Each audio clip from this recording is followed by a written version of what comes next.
Hello दोस्तों, नमस्कार। आज की इस वीडियो में हम बात करने वाले हैं कि आखिर हम जब भी म्यूचुअल फंड में पैसों को निवेश करते हैं और इसी के साथ में विड्रॉल करते हैं तो टोटल जो कटौती हैं किस तरीके के टैक्स लगते हैं और कितनी कटौती होती हैं वो हम इस वीडियो में जानने वाले हैं। आपका म्यूचुअल फंड कोई सा भी सही और किसी भी प्रकार का सही, पर अगर आप इस वीडियो को शुरू से लास्ट तक देख लेते हैं तो आप ये टोटल सभी प्रकार के जो टैक्स और कटौती होती हैं वो आप सीख जाएंगे। तो चलिए जान लेते हैं वीडियो को बिना देरी करते हुए कि आखिर हम जब भी म्यूचुअल फंड में पैसों को निवेश करते हैं तो कौन कौन सी कटौती होती है। इसके लिए मैं आपको अपने लैपटॉप में मैंने यहाँ पर ग्रो एप्लीकेशन को ओपन कर लिया है और मैं इसी एप्लीकेशन की मदद से आपको यहाँ पर बताने वाला हूँ। और मैंने खुद यहाँ पर म्यूचुअल फंड में पैसों को निवेश किया है और मैंने विड्रॉल भी किया है। विड्रॉल से रिलेटेड वीडियो आप मेरे चैनल पे देख सकते हैं, बहुत सारी वीडियो हैं, ठीक है। पर आज की इस वीडियो में हम जानेंगे अगर हम पहली बार पैसे को म्यूचुअल फंड में जमा कर रहे हैं तो आखिर हमें कौन कौन सी कटौती लगती हैं और इसी के साथ में कौन कौन से टैक्स लगते हैं। तो चलिए जान लेते हैं। सबसे पहले मैं यहाँ पर अपनी म्यूचुअल फंड को यहाँ पर ओपन कर लेता हूँ, जैसे कि कोड का इंडिया यूकी कॉन्ट्रा फंड डायरेक्ट ग्रोथ। तो सबसे पहले आपको ये सारी बातें जानने के लिए आपको किसी भी म्यूचुअल फंड में आप पैसे जमा करते हो उससे कोई भी फर्क नहीं पड़ता है। फर्क सिर्फ ये पड़ता है कि आपको सबसे पहले तो ये जानना होगा कि जिस म्यूचुअल फंड में आप पैसों को निवेश कर रहे हैं वो म्यूचुअल फंड एक रेगुलर प्लान है या फिर डायरेक्ट प्लान है। अब यहाँ पर सबसे पहले हम ये समझ लेते हैं डायरेक्ट में और रेगुलर में एक्चुअली में अंतर क्या होता है, ठीक है। जैसे कि डायरेक्ट का मतलब आप समझ ही रहे हैं कि डायरेक्ट तो कहने का मतलब यह है कि डायरेक्ट, ठीक है। अब डायरेक्ट आप उस कंपनी या फिर उस म्यूचुअल फंड में पैसों को निवेश कर रहे हैं बिना किसी बीच में किसी व्यक्ति को लिए हुए। अगर रेगुलर के थ्रू आप उस म्यूचुअल फंड में पैसों को निवेश कर रहा है तो कहने का मतलब है आपका एक यहाँ पर एजेंट बाय हो रहा है। अब उस एजेंट का एक्चुअली में काम क्या होता है, ठीक है, वो आपको बताएगा कि ये म्यूचुअल फंड काफ़ी अच्छा है कि आप सर इसमें पैसों को निवेश कीजिएगा। जैसे कि अगर आप बैंक जाते हैं तो बैंक वाले आपको रेगुलर ही प्लान बताएंगे क्योंकि वहाँ पर उन्हें प्रॉफिट होगा, ठीक है। पर डायरेक्ट में क्या होता है, कोई भी बीच में एजेंट नहीं होता है। आप उसी कंपनी से सीधे सीधे बात कर रहे हैं और उस कंपनी से आप बात करके और उनके म्यूचुअल फंड में अपने पैसों को निवेश कर रहे हैं। तो ऐसे में यह है कि आपको वहां पर कमीशन कम देनी पड़ेगी और रेगुलर में आपको कमीशन ज़्यादा देनी पड़ती है क्योंकि जो आपने बीच में एजेंट बाय किया है भाई आप उसे भी तो दोगे, ठीक है। पर ऐसा पैसे आपको देने नहीं होते हैं। जिस म्यूचुअल फंड में पैसों को निवेश किया जाता है वो कंपनी आपके एजेंट को पैसा देगी, ठीक है। तो कहने का मतलब है अगर यहाँ पर जैसे कि ये है डायरेक्ट, ठीक है। अब दो व्यक्ति हैं, एक करता है डायरेक्ट में और एक करता है रेगुलर में।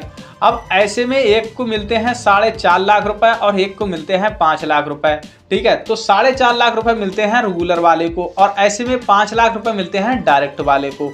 तो कहने का मतलब है जो पैसा उन्होंने लगाया एक ही कंपनी में लगाया और एक ही तरीके से कमाई की गई, ठीक है। पर यहाँ पर जो रेगुलर वाले ने पैसे को निवेश किया था वहाँ पर उसे कम मिले और डायरेक्ट वाले को यहाँ पर ज़्यादा मिले। तो कहने का मतलब है कि अगर आप डायरेक्ट के थ्रू जाते हैं तो आपको यहाँ पर कोई भी एजेंट बाय करना नहीं होता है।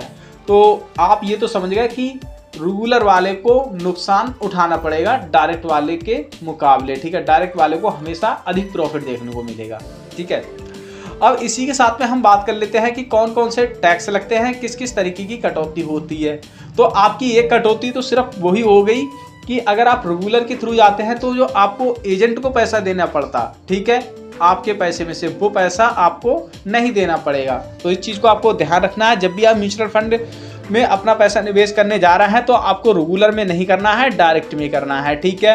हालांकि एजेंट का कोई भी काम नहीं होता है, वो आपको यहाँ पर ढंग से बताते भी नहीं है, ठीक है। वो तो सिर्फ अपना फ़ायदा देखते हैं कि इसमें इतना है तो हमें इतना % यहाँ पर मिल जाएगा, ठीक है।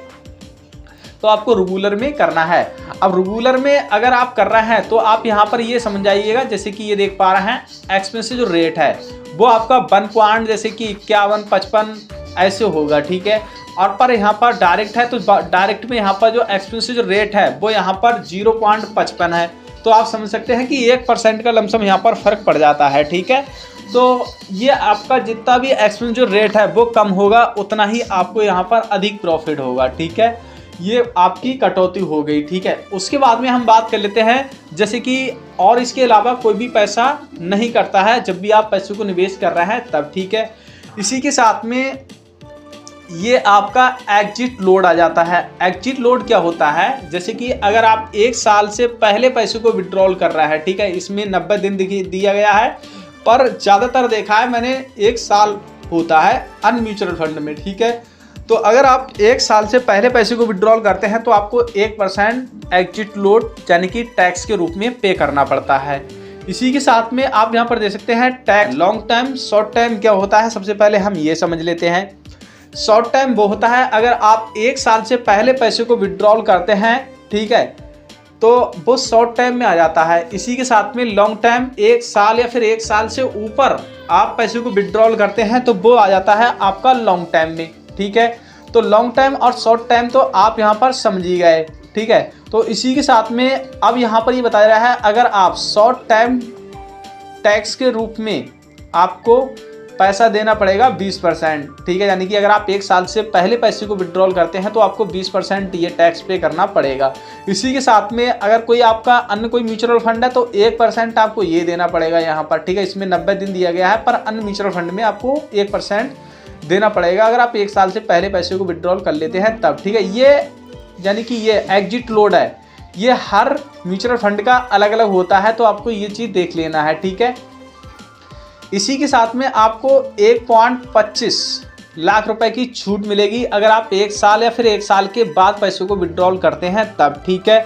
तो कहने का मतलब है आपने जो भी पैसा इसमें निवेश किया होगा वो पैसा आपका निकाल दिया जाएगा और इसी के साथ में फिर जो भी आपकी कमाई हुई होगी उसमें से 1,25,000 वो निकाले जाएंगे। फिर बाकी की जो आपकी कमाई हुई उसमें अमाउंट होगी उस पर आपको 12.5% का आपको टैक्स पे करना पड़ेगा, ठीक है। पर इसमें 1 साल से पहले अगर आप पैसे को विड्रॉल करते हैं तो आपको सारे ही पैसे पर आपको टैक्स पे करना पड़ता है, कोई भी पैसे पर आपको छूट नहीं होती है, ठीक है। ये बात आपको समझ लेना है। तो आपको ये तो समझ में आ गया कि कौन कौन से टैक्स लगते हैं, कितनी कटौती होती हैं। उसके बाद में आ जाता है विड्रॉल, ठीक है। अगर आप विड्रॉल करते हैं तो आपको कोई भी अलग से चार्जेस देने नहीं होते हैं, ठीक है। और अगर आप ग्रो एप्लीकेशन के थ्रू कर रहे हैं तो ये तो प्लेटफॉर्म बिल्कुल फ्री है, आपको इस पर कोई भी फीस देनी नहीं होती है, ठीक है।